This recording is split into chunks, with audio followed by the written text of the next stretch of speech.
This podcast is sponsored by Bigger Brains, online training that won't bore you to tears. Expand the minds of your workforce at getbiggerbrains.com. Welcome to Permission to Speak, the video blog and podcast that loiters at the intersection of leaders who want their people to speak up, technology that facilitates connections, and results that serve our higher purpose. Now, here's your host, Kelly Vandever.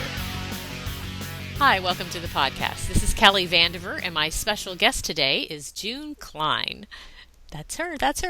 June Cline is a keynote speaker, best-selling author, humorist, and president of the Center for Laughing and Learning. June shares her research and expertise using the power of laughter to build team cooperation, camaraderie, and kindness, which boosts the bottom line. The return on investment of laughing out loud with colleagues and clients is measured in retention, loyalty, and trust. A former college administrator, June draws on her experiences in education, banking, and career development to teach audiences to initiate humor to gain recognition, respect, and reward. June's wit and wisdom have appeared in publications and media outlets as diverse as CNN, the Boston Globe, Inc. magazine, Selling Power, Harvard Management Communications Letter, Speaker Magazine, Competitive Edge, Red Book, First for Women, and Gannett News Services. Welcome, June, to the podcast. Oh my gosh, that's so much, Kelly. I think I'm going to give myself a raise. Yeah, that was a lot. Talk to your boss about that. I'm going to, but sometimes she just won't listen. So. June is self-employed, so that's the joke, right? All right. Well, excellent. As you know, on the podcast, we start out by asking our guest a few quirky questions to get to know them a little bit before we dive into the content that you're here to talk to us about. So my first quirky question is, what is your favorite possession? Well, number one, I love quirky. Quirky is just a great word. It's a K-sounding word, and we can get into that a little bit later. But I love quirky, and I think you know what my favorite possession is. Do you want to tell them? No, you go ahead. I can go ahead and tell them. It is my Harley Davidson 883 Custom Deluxe Sportster, and her name is Good Golly Miss Molly.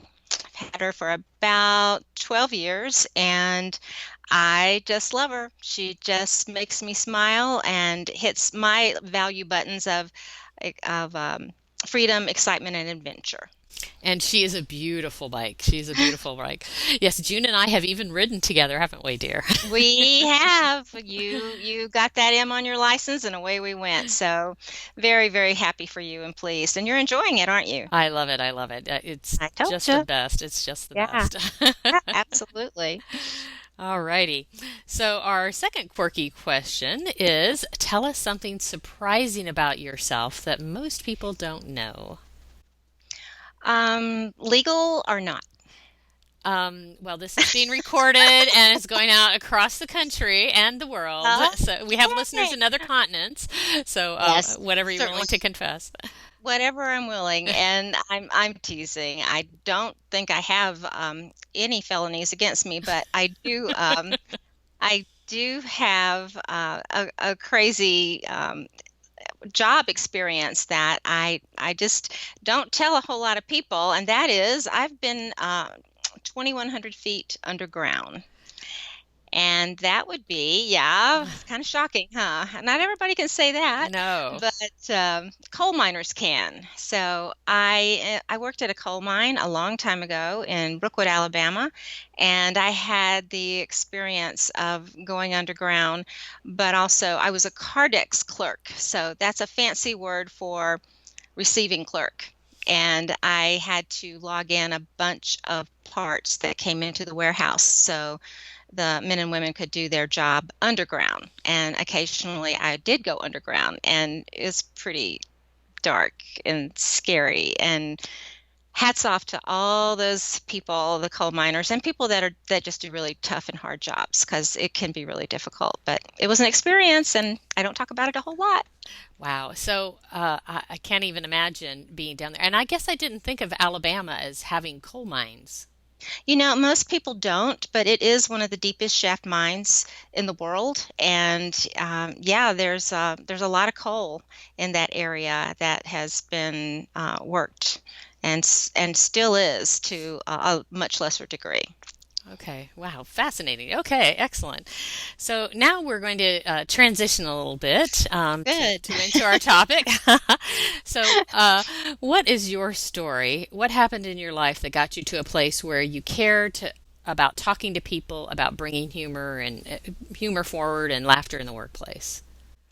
Well, it's taken me a while. People say to know your passion and your purpose, and I've tried to figure that out many, many years, but it really comes down to one simple thing, and that is to make people feel better. And I did learn that I did that. I don't know if it was naturally, Kelly, or if I developed the skill from my family. And I'm sure I'm the only one listening to this broadcast that had a dysfunctional family.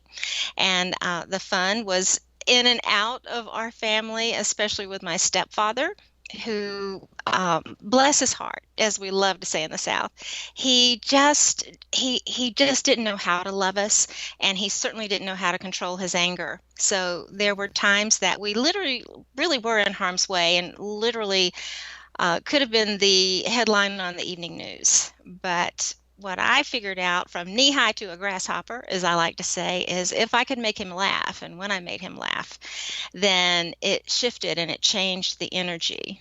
Now, I was too young to know that back then, but I really figured out that's what I was doing, and especially when I got to corporate, to answer your question, when I ended up going to work and would find sometimes the same bully type boss, and or just some situation that was getting tense or difficult, and I had a natural propensity to lighten it up and make people laugh, and it shifted the energy.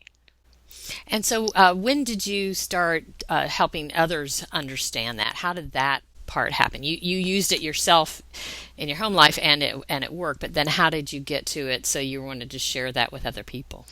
Oh, that's a great story. I worked in student financial aid for 16 years, and that ought to make anybody laugh out loud, but it's not it's not a lot of fun, or it wasn't, as far as the processes and the regulations and the procedures and all those crazy things. So, gosh, I'm dating myself, but 30 years ago, at least now, I was in this industry when there was a massive divide and a shift and a change, because the government was getting into student loans, and so it became pro Fed lending or not pro Fed lending. And there were people that had been friends for 20, 30 years, and they now no longer were speaking to each other. So guess what this reminded me of? Home, a family situation. So I had started collecting student bloopers, and I had a file in my drawer called IMOs. Well, let me be truthful. The first time I just had idiots written on there. And my secretary said, that sounds awful. If anybody sees that. And I thought, yeah, you're right. I need to fix that. So I changed it to IMOs, idiot moments. And I had all these goofy things where students would put, do you remember sex on the application where you just had to put an M or an F? And they would tell us more information than we wanted. They would say yes, no, sometimes. And then one of my favorites was twice. Oh Once in my gosh. Nashville and again in Valdosta. But the one that started it all for me was the one that said, yes, but I was sorry. Made me laugh out loud. And I ran around and started showing that piece of paper with that on it to all the offices that were right around, and people were falling down laughing. They were holding onto the door to hang on. So I got it, and especially with my background, I knew that that was funny and that would lighten the load. So I ended up volunteering to give a speech in front of 300 of my closest peers and colleagues and acquaintances that I didn't know. Found myself on the end of that stage, terrified and scared to death, thinking, what the have I done? but I made them laugh with what I called my dirty dozen student bloopers. And the rest, as they say, is history. It was a trajectory and a change in a total career move. That's how it started. So that's how it started. And now your speech title and the things that are on your website say ROI of LOL. So Mm, I talked about that a little in your introduction. So return on yes. investment of laughing out loud. But what does that really mean to you? And how does that apply in workplaces? Well, I just think it's so dang clever. I mean, don't you? The ROI of LOL. It came to me and I was like, the the angels sang. Oh, I mean, it was like, yes, that's awesome. But how it came about was, again, back in corporate, and after I gave that speech and got a standing O, and people started asking me, how much would you charge to come do this for our association? Then I started taking vacation days and going to other states and doing this presentation because there was no humor in financial aid. I was the first to ever do a workshop called Humor in Financial Aid. But my boss didn't appreciate it. And my boss didn't understand it. And he was like, well, what's the ROI? What's the ROI? And he kept wanting to know the ROI. Well, I didn't know. I just knew it made people feel good. And I knew they liked me more better. And I knew they were asking me to come in that capacity, which then allowed me to do what I was being paid for in my corporate capacity. So to me, it all made sense. The ROI of LOL became really me understanding, it came from me understanding that I really was making better connections and more money by making people laugh. Does that answer it? Yeah, yes. So when you're working with corporate audiences or when you're working with organizations, um, how do they understand how it applies to them? Well, over the years, those 30 years-ishness ago, I've morphed and evolved and um, read and studied, and this really is my passion. And I started looking at audiences and how they reacted to me. So, for instance, the first week that I had officially quit my day job, I had four speeches in three different states and one in 2 days. So I had to fly from one state to the other to get there. And all four of those audiences, Kelly, treated me and reacted differently to tried and true humor that I was then confused as to why some laughed out loud, some didn't seem to even like me, and then others were just hooting and hollering and just loving me. So I came home and I sat down and I started trying to figure out categories of humor. And that's where the four quadrants of humor come from. So think of a square and think of just kind of not Myers-Briggs, but it is. Yes, I looked at several personality types. I started to say personality disorder types, but that's not. I looked at several concepts around behavioral styles, and I found some of them that were similar, but then I thought, well, I'm not trying to overlay any of those. I'm just trying to come up with the characteristics of the categories that people could understand and fit in.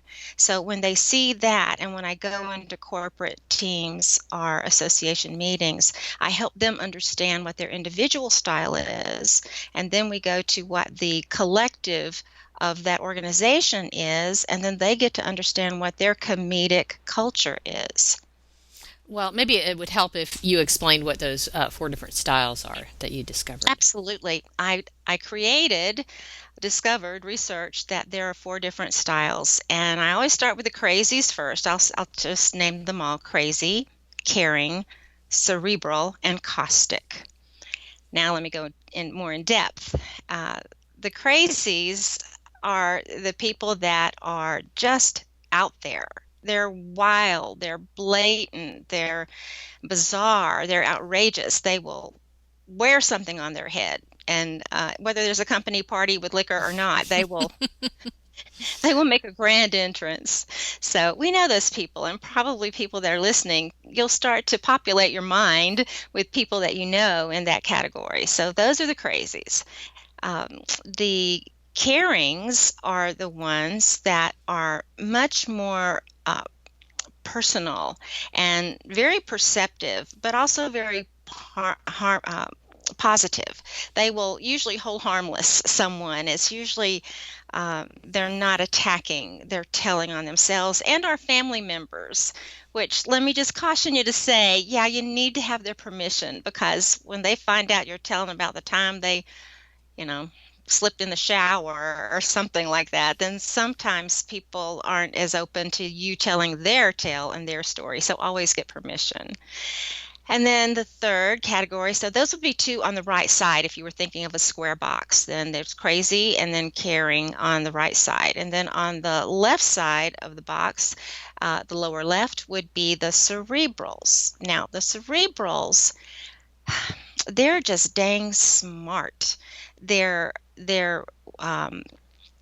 very factual, and they're very data driven, and they're just erudite.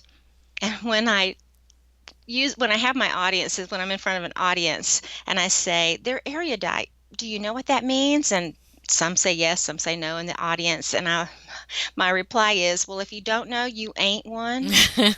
Exactly. And that usually gets a laugh, and they get it that if it's just smart. It's what I call English humor, if that makes any sense. And the great commercial that I always think about when I'm trying to explain this is Seinfeld doing an American Express commercial, and he's on stage in England, and he's getting no laughter whatsoever, and it shows him go jump in a taxi and ride around the countryside. He's getting to know his people, his audience, which we all should do, and he comes back on stage in knickers and a bow tie and talking Cockney that we can't even understand what he's saying, but the audience is cracking up. So in other words, that they were cerebral. So cerebral can go over people's head. They don't get it. And the point I want to make around that is, if people have to think about the punchline, then they're going away from you and not staying with you, and they'll sometimes miss the whole laugh and or others after that, because now their mental wheels are still turning on trying to make that work. So erudite, again, sometimes they're just too hip for the room. That's what comedians call it, too hip for the room. And then last but not least would be the caustics. And I love to tell the story about my friend who, when I was explaining and just developing all of these styles, he said, well, I don't think you're going to want to call this group caustic, because that's just kind of harsh. And I said, well, that's what they are. And it's okay, because they know that their humor is very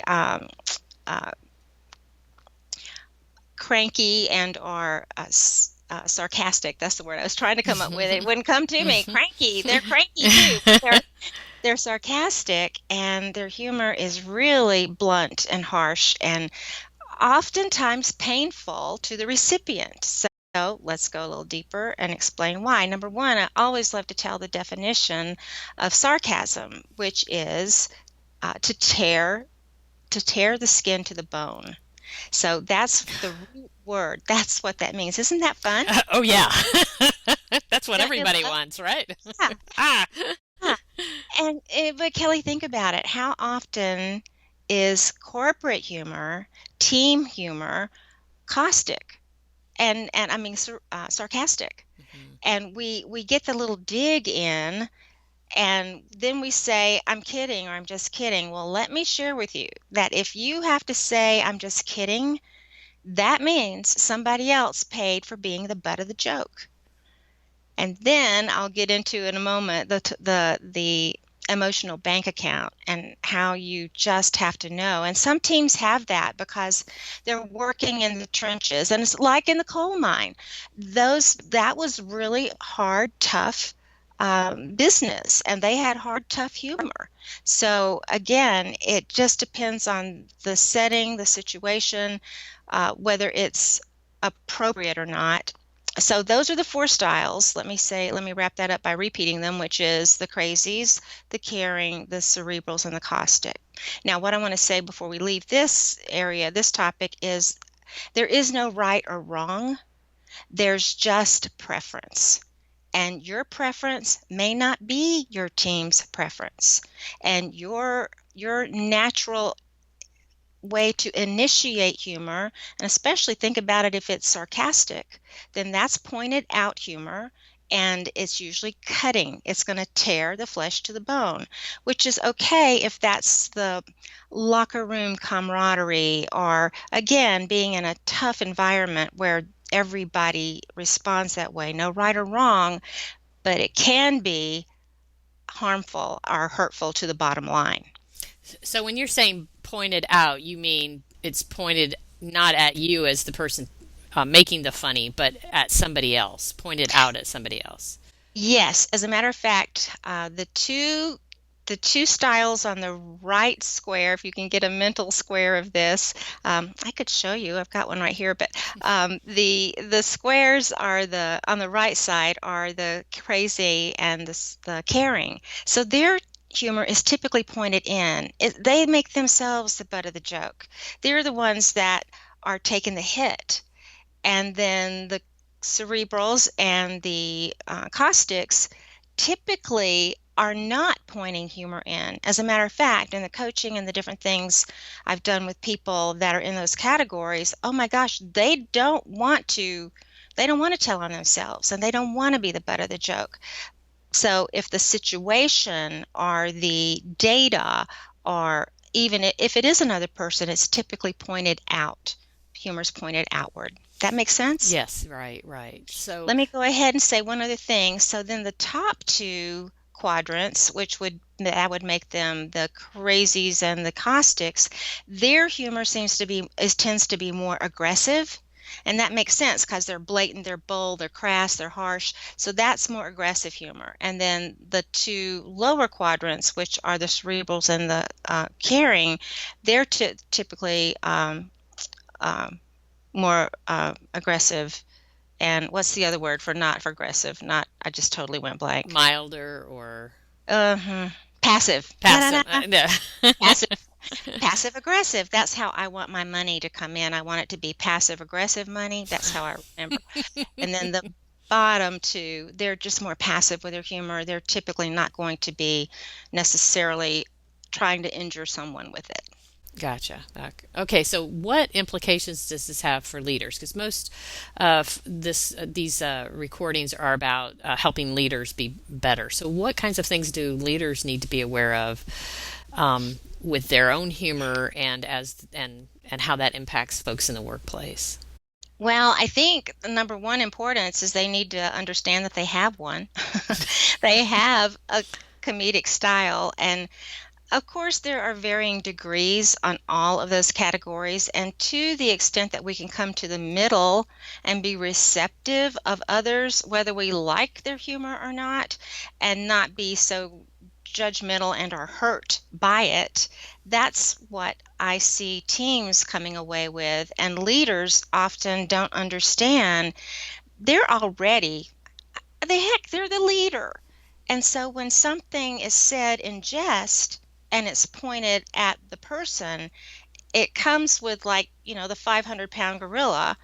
I think it's an 800-pound gorilla, but it comes at them in a different manner, and it feels different. So something that the leader may be casually or blasely throwing out as funny may not be received as funny. So what I bring to their table, especially when I get to work with them one-on-one, is we decide what their humor style is, and people can do that on my website at junecline.com.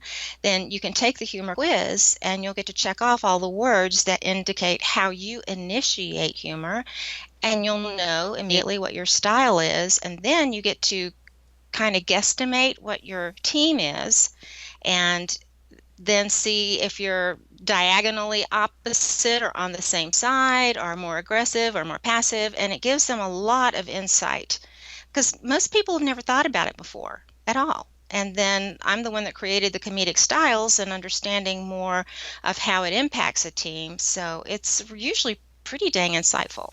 So what kinds of insights do teams have? Can you give some examples maybe of something that they didn't realize before that helped them with their bottom line, if you will? Well, absolutely.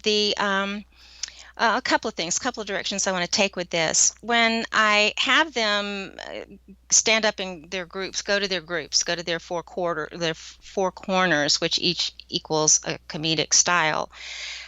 What is so fun and always happens is people will start pointing at someone and going, "Oh, no, no, no, no, you go over here, you go over here." And so that person's concept of the way that the other person initiates humor is different. So that's a big aha. And one of the stories that I love the most is gave a presentation to this safety association. And I got to tell you, that was fun and different because you walk into a room where everybody's packing. Oh man. I mean, they got guns, these people. And I'm going, whoa, is that legal? And they're like, yeah, so I'm thinking, dang, I better be good. That's all I can say. So no pressure, no hype there, but I divided them into groups, and this was mainly men again, just 4 or 5 women, and so they're not even wanting to be there or play this game or hear our ROI of LOL. Most of them, many of them, that's not true. Several of them did, but the cool thing was, after they had the experience, they then knew more about their other team members. So they invited me back for the next monthly meeting. And as soon as I walked in the door, this man came up to me and said, "Talk about the ROI of LOL." He said, "What I learned from you last month saved my company at least $100,000 to replace me, to not to have to replace me." And I was like, "Say more." And he was telling me that he'd had this job for 2 years. He thought his boss hated him. And when he stood in his corner of the quadrant, which was caring, and of course, then diagonal was his boss, which was caustic. And I'm explaining that there's no right or wrong. And the caustics, typically, it's just their style. And he got it and said he went back to his office, and instead of quitting his job, he thought he'd give it another month with this new knowledge. And he said they'd had the best month they'd ever had in the 2 years he'd been working there. So it saved them both ROI, because the company would have had to retrain and he would have had to go find another job, which he was already looking for. So that's the greatest and best story of ROI of LOL with corporate and or your job. But I have another one that's more personal, what a gentleman shared. Do we have time for that one? Sure, absolutely. This gentleman came up after a different presentation, but he had my 4-quadrant sheet handout with him, and he said, "Do I have your permission to take this home and share it with my family, and particularly my 13-year-old son?" And I said, "Of course." And I love when people do that, and I hear from them, and they're like, "Oh my gosh, I understand my husband now. I understand." One man came up to me and he said, "I'm going to have to go home with flowers and a box of candy for my wife." And I said, "Why?" And he said, "For 30 years, she's been telling me you hurt my feelings. And I'm always saying, I'm just kidding. And today I get it, that I am hurting her feelings because we're diagonally opposite." And he said, "I owe her a box of candy and some chocolates." That still gives me goosebumps. But back to the 13-year-old, he was noticing that his son's humor with his son's best friend, his son's best friend, was getting very caustic and very harsh, and it was hurting the other boys' feelings to the point that they weren't hanging out as much together. And he just sat there and had the biggest aha, thinking, "Oh my gosh, this is why. And maybe if I share this with my son, he'll understand the effect that his humor is having on his friend." So that's a huge gift. Yeah, That's yeah, and how great that he learned that so early in life, at 13, as opposed well, to that man that was married and yeah. there you go. And I've had women, a woman came up to me in tears and she said, I now understand why my daughter thinks that I'm so harsh on her because I'm caustic all the time. And she was in tears and got it. So, I think it's powerful work and I think it's merely brilliant. And of course, I speak up. But I think it's something that people really don't understand. So, pleased that there really is an ROI of LOL. So can people change their humor styles? Can they so that they Yes. aren't so caustic or whatever? Well, again, it comes from awareness. That's the very first thing, and that's what I'm doing. As a matter of fact, I have an acronym that I use often with my groups, and I have them go APE, which is to literally shake their hands out, and ooh, ah, ah, ah, and then I have them eating grass, and of course, the safety guys loved that crap. But the point is that there are 3 points, and the A, having them go ape, the A stands for awareness, and that's what we're doing. And I think people do have to have the awareness first before they make a decision to change. I'll never forget, I was in a weekend workshop kind of thing. It was self-development, one of those really go deep, and oh man, it hurt. And I remember calling my brother.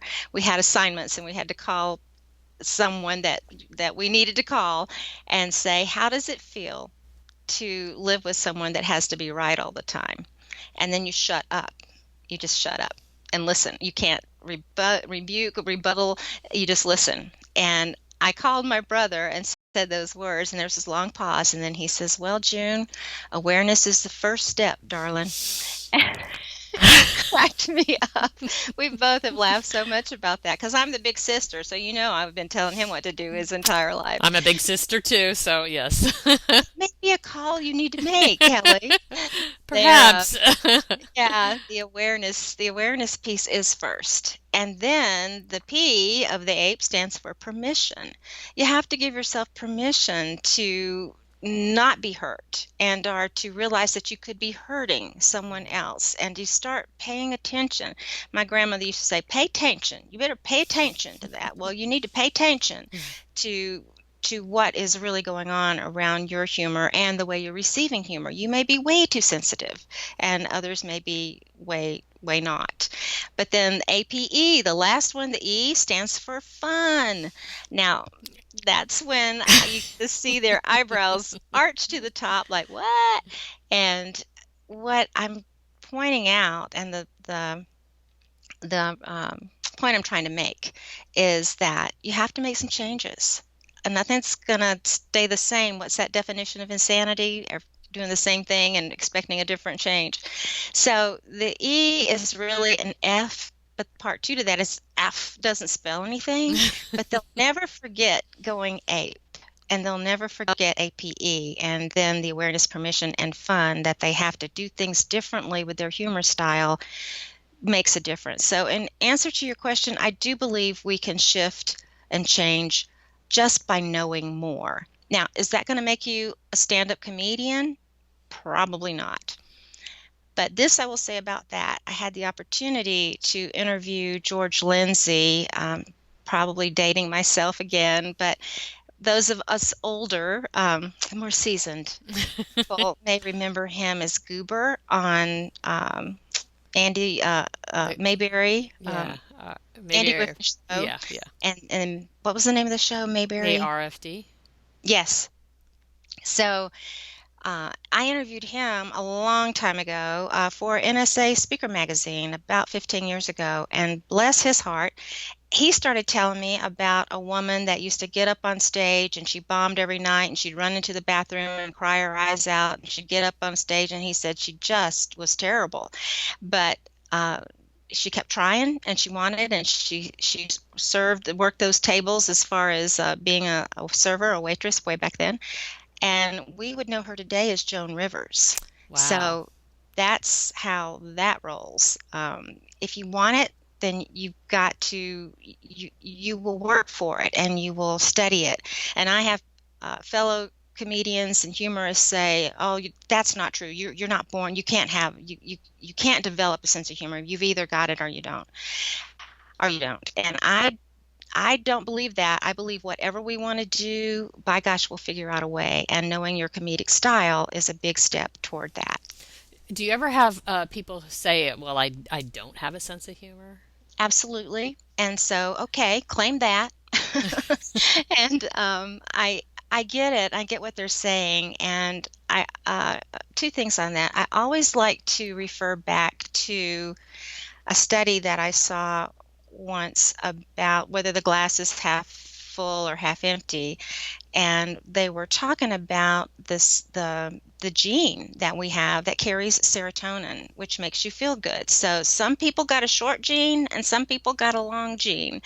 And yes, there can be awarenesses that then change behavioral styles that then help people be more positive and maybe to even appreciate humor more, to pull it back to our context. But the second part of that is ground zero on my 21 humor tips. I have you start at zero, because the first thing to do is to decide that you want to be funnier. Make a decision and then stop claiming and saying that you aren't funny. And then the first homework assignment is for people to really start to pay attention, even log in, start a comedy log or a humor book, so that you can really remember when you make people laugh. Because I think, especially if you're not claiming that you have a sense of humor, then you're not even noticing probably that when you make someone laugh. So that's the first step, is just to, number one, decide, make it happen. Okay, excellent, excellent. Now you also mentioned that um, humor organizations have a humor style or way. Hmm. So can you say a little more about that?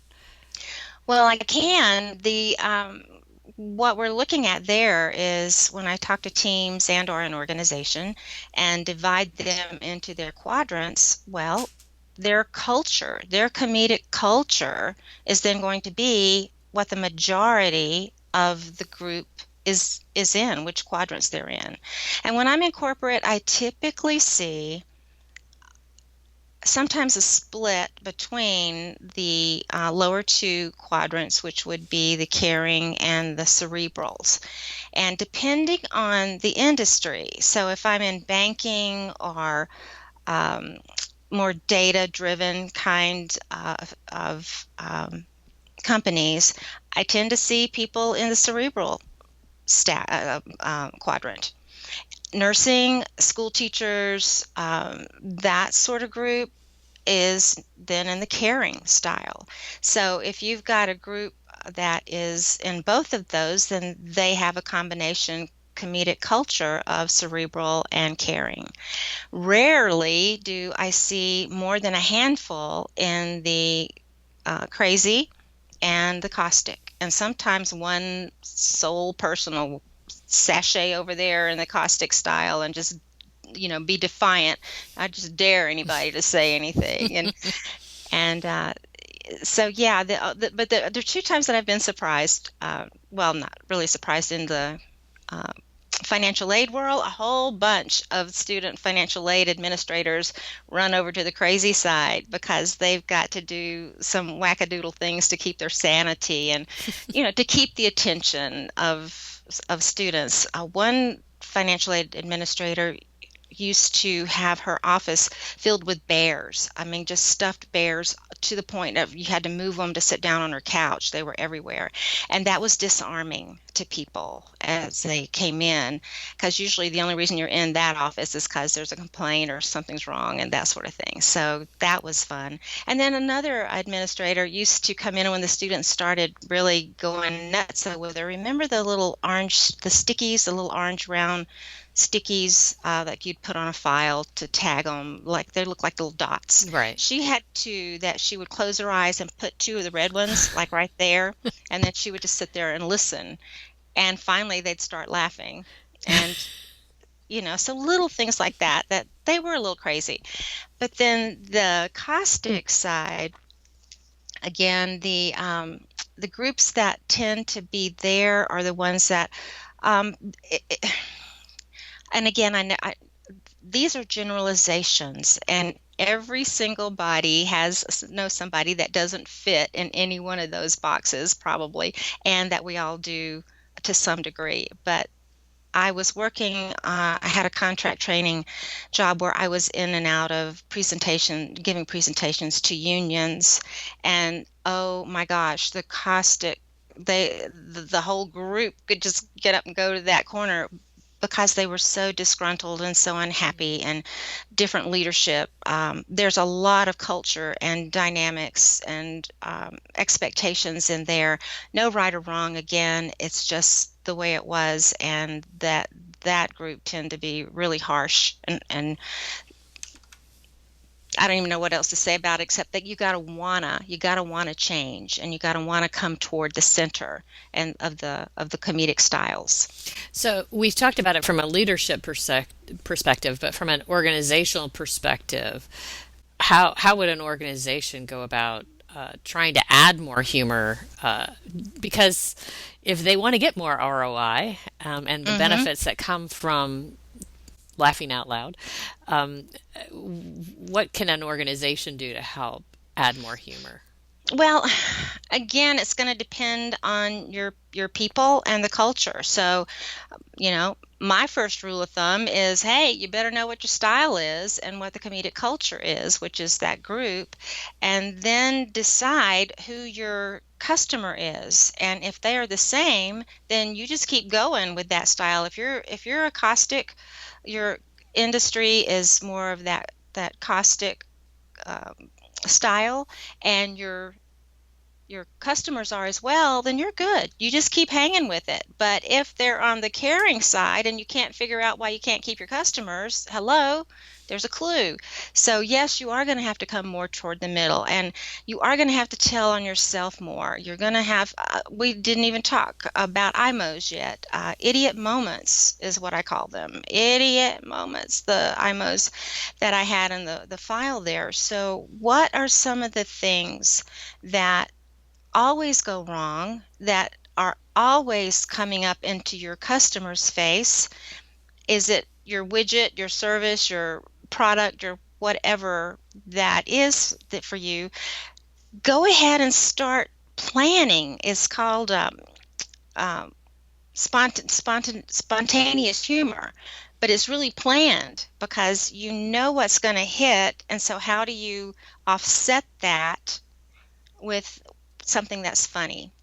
So I'll just give you an example. Again, growing up this way, I couldn't not do it because I just defaulted to that. So when I was working for a major organization in the southeast, it was one of those college testing places where you had to take the entrance exam, and I was the regional director of assistant vice president for the southeast region of financial aid, student financial aid. And we had a brand new software program. Remember back when they were called floppies? I'm old enough. Yes, I do remember. And some of the newbies are going, what? But yeah, we had floppy disk, and it was a big deal that we were rolling out this product called SARA, SARA, which was student aid reporting analysis, I think. Oh gosh, I hope they don't hear me and go, what, she can't even remember the name. Well, it was about almost 30 years ago. But anyway, so on any given day, I'm teaching the software that won't even open. And I mean, I was so frustrated, and as were our clients. And so I just started doing this whole little thing about, well, apparently Sarah had a late night, so we're going to give her just a few more minutes. And oh, let's let her roll over and get another 5 minutes. Y'all talk amongst yourselves. And then, oh, Sarah's apparently not going to get up today. And so do you see what I'm saying? Yeah. There was enough material around that. And when corporations understand that they have a problem, number one, fix it. Right. But number two, if you can't, then play with it. But you've still got to be the butt of the joke. You can't make the customer. You can't have pointed out humor and especially if you already are diminished in the emotional bank account, which Stephen R. Covey talks about, for every negative hit, it takes 20 positives to reset that emotional bank account. And once you understand that and you start taking in account all the hits that this person is taking from your style or your sense of humor or your widget or your product, then now you know where the problem is. That makes sense? Yeah, excellent. Yeah, very good. Very good. Very good. All right. Well, so I know there are some times where humor isn't appropriate, but are there ever any workplaces that you found that humor isn't appropriate in? Oh gosh. Well, I like to say I hope not. I hope I haven't. And yet sometimes that's why I'm brought in, is because exactly what you're saying, that there's not an appreciation of it for sure. And I go through several of the things, and I have a 5-step process that I put people and teams through so that they can start to flesh out uh, some of the personal stories, and then what actions they're willing to take, and some moments of resiliency that they may have to come up with to remember who they are and where they are and what they bring to the table. And then trust is one of those things too. We can go deeper into any of those, but um, the main thing is just to know what the corporate culture is going in. And I think you get clues in the interview. I think you get clues just in meeting people. Is it a rigid? Is it more closed and not as a vulnerable kind of environment? That's just flat hard to change unless everybody wants to. And again, it goes back to maybe this group needs to be cerebral and are caustic because they are life or death situations. But even then, we hear on the news and we see all the police stories and different craziness around what goes on there. Well, are policemen not supposed to have a sense of humor? Oh no, we find that actually de-escalates and helps some of the situations by creating laughter and creating fun around it. A personal story I just did a photo shoot on Good Golly Miss Molly, where I was out in my community, and we had the big light reflector thing, and we're doing all this stuff and getting these shots in, and all of a sudden here comes a policeman, and I was like, oh no, he's going to want a permit, he's going to want oh my gosh. And so then I thought, no, no, no, no, just breathe, it's okay, just relax, just allow him to come up here, see what we need to do. And so he came up behind me, and my friend and professional photographer is up, she's got the camera up, and so he just said, how you ladies doing? And we were like, we're great. And he says, do you need a policeman to be chasing you or anything? And I said, look at you laugh. We did. We just bellowed, and we like, yeah, can you? And he said, you want me to turn my lights on? Yeah, can you turn your lights on? So I've got a picture of me on a motorcycle, hands up, with the flashing lights behind me. And then we just had this lovely little conversation, and he said, are you going to post that? And I said, do I have permission? And that'd be your thing, permission to speak. Do I have permission, sir? And he said, yeah, but put a hashtag.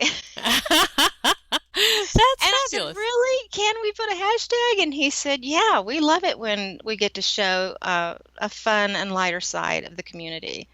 Do you see what I'm talking about? Wow. So I can't really think of any industry that shouldn't have a sense of humor. But again, it goes back to so much. I always use MASH as an example of the really dark humor, and yet that's how they survived, and it was one of the most beloved TV shows on the air. So I just don't think, I think anybody can lighten it up. Absolutely. Absolutely. I like to believe that too.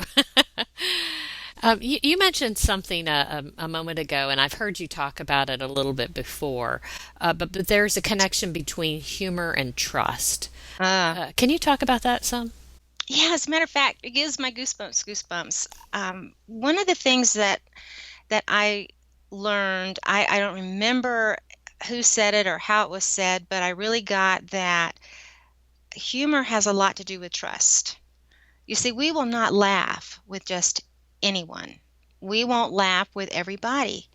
And it turns out that we really want to know and trust that person. So the know, like, trust formula, which is the oldest sales formula in the world, is to know and like. Well, that is allowing yourself to, well, expose yourself in the appropriateness of the humor.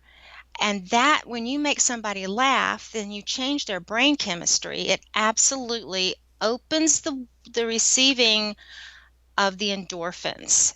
Some people, I had a nurse tell me one time, it does not increase endorphins. It opens the receptivity of them. Well, okay, fine. So now you know. And yeah, that to be vulnerable. And that's why I focus so much on the IMOs, Kelly, because an IMO is an idiot moment. And it's when you let your guard down and are willing to tell something on yourself that they know you a little more better. It's just like your quirky questions at the very beginning. We just want to know that little quirky side. And they will trust you. They know you, they like you, and like equals trust, typically. So that's my story. And I absolutely believe that. So, why do you think more, and I know you work with executives, why do you think more executives and other leaders are so reticent to reveal their IMOs? And what don't they understand about when they're willing to be vulnerable like that, what the benefit can be to them? Well, I think most have had such hard knocks getting to where they are. Um, Corporate can be brutal. It doesn't have to be. And there are certainly organizations. The flagship forever has been one of them is Southwest Airlines, and oh my gosh, they have fun, and they are still one of the leading smallest, the number one smallest airline that there is. I mean, people will fly Southwest because they they're just fun and funny. I remember hearing of one woman that was trying to get on with them, and so she sent a shoebox that may be a little quirky, but it had a doll's arm and a leg in it, and it was like I'd give an arm and a leg to work for this organization. So bring me in and let me show you what two shoes can do. And I just think that's brilliant. And I don't know if she got the job or not. I just remember reading the story, but that sort of culture, again, that invites people, that was vulnerable, it was risky, and yet that culture was able to receive it. Now you go to, I won't name a name, but another group that is, pretty buttoned up and not as open to people and are new thoughts around humor, then not so much. And you need to know that up front. I believe we really, personality and comedic style wise, we get in jobs and situations that just don't fit us, and then we get trapped because of the money and the benefits and all those things. And there's a reason why a bunch of us are unhappy, and I'm not making light of that, because people have jobs and they need them, and I know I did as well before I quit my day job and started doing my own thing. But there are still clues. I call them cues and clues when you know that it's just not going to be a good fit. And I don't even want to go to associations anymore that are just too tough. As a matter of fact, I'll go ahead and say, I do a one-woman show called Make It a Great Ride. I wonder where that came from. And also, I became very clear that my audience there was pre through post menopausal women and the people who love them. Because as I started to look at my people that I can make loose fluids and I can make them snort and just hurt with laughter, I thought, well, why don't I attract them? Why don't I invite them to me? And that's exactly how that one woman show was born. I started figuring out who my direct and right audience is. And the people who love them love the show because they're sitting there nudging the other one going, she's talking about you. Exactly. And I've seen it a couple of times and it is Yes, you fabulous. have. So, yeah. And your laugh, oh my gosh, can we go there for just a moment? Okay. I'm gonna hire this woman as my roadie when I get all those people around me because her laugh, oh my gosh, you want Kelly Vandever and your audience laughing. I promise. You want to pay her. Thank you, thank you. I think I told you once that my father used to be the one that embarrassed me in the theater because he would be the one booming laughter, and now I am him. I'm the one that's really loud and embarrassing my family members. I love it. Shoot. Well, there's a commercial on about you right now about becoming your mother or becoming your father or something like that. There you go. Yeah. Become your dad. Well, he had that kind of jovial, awesome laugh. Then that's great. Let it out. It'll spread to your hips if you don't let it out. Good to know. Good to know. Well, excellent, excellent. Let me look at my list and see if there was anything else that I think we've touched on so many things already. Is there anything that that we haven't touched on yet that you would like to make sure that folks know about this? Well, I can talk about this for about 3 days, and as a matter of fact, we'll have some retreats soon, I hope. I'm planning on some new and exciting news and different things that will bring people together to help them to really understand this. Um, I believe it's our foibles that make us fabulous. And I believe the next time from CEO, exec on down, when you do something that's goofy or just can't believe it, just kind of write that down and keep it somewhere in the back of your mind, because I believe there are no dots that you cannot connect. And when you're coming in there and having to have a brilliant or opening, or a joke is one thing. Let's talk about that for a moment, which most jokes have been heard. And if you're going to come in and tell a joke that's been around the internet or been old, then you lose emotional bank accounts so quickly.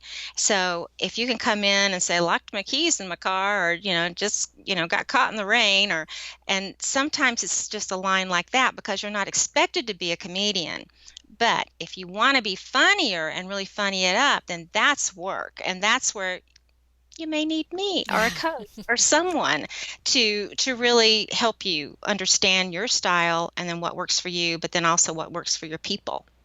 Excellent, excellent. Well, one last question before we sign off here. Wait, there's more. In this journey that you've been on and helping other people understand humor and be able to apply it in your life, what's been one or two pleasant surprises that you've had along the way? Oh, that's so good. Pleasant surprises. Well, what we didn't talk about was the recognition, respect, and reward. And those were my surprises. I have been invited to be on boards because I had a good sense of humor, because I was fun to be with. I have gotten promotions because I was a funny one. All things being created equal, some of the stats, I'll give you 2 stats. One of the stats was of the Fortune 500 CEOs that were interviewed, the 87% of them said that they would hire someone, all things being created equal, that exhibited a sense of humor under such a difficult situation, a tense or stressful situation of being interviewed. That has happened to me. I got a job that way, and then I just started getting invitations to come to work other places. So that was a great surprise, pleasant surprise. And then the other is how much people want it and how much people need it. And literally that it can save lives. 2 stories on that very quickly. A woman came up after my presentation, and lovely Asian woman in very broken English, took both of my hands and hugged them, just squeezed them tight, and said, "Rue, make me laugh." And I was, "Aw, shucks, oh, thank you, I appreciate it." And she tightened her grip, pulled in closer, and said, "No, Rue, make me laugh. My husband died 1 year. Me no laugh 1 year. Today, Rue, make me laugh." Still gives my goosebumps, and brings a tear to my eye. Me too. Because because, oh my gosh, one whole year. And then another time, a gentleman waited till all 300 people had left the auditorium, and it was one of those moments where you know not to make a quip or a joke. When he said, you saved my life today. And I started to say, well, I saved life. No. I said, how so, sir? And he said, I came here to this conference to secretly tell my friends goodbye because my wife and of 40 years and my 20-year-old son were killed in a car accident about 2 months ago. And he said, I saw no reason to continue to live. And I saw the title of your keynote, and I thought, well, I'll go in there and hear that. And with the laughter and the fun, he said it was almost like he could hear his son saying, Dad, laugh. It's okay to laugh. And that still gives me chills too. But he decided that they would want to live and to go and create a good life. So I never saw him or heard from him again. I have no idea, but those are the shocking, pleasant surprises, and sometimes make your eyes puddle just a little bit because it's so powerful and poignant. I don't think it gets any better than that. Is that a good happy note to end on? Shoot.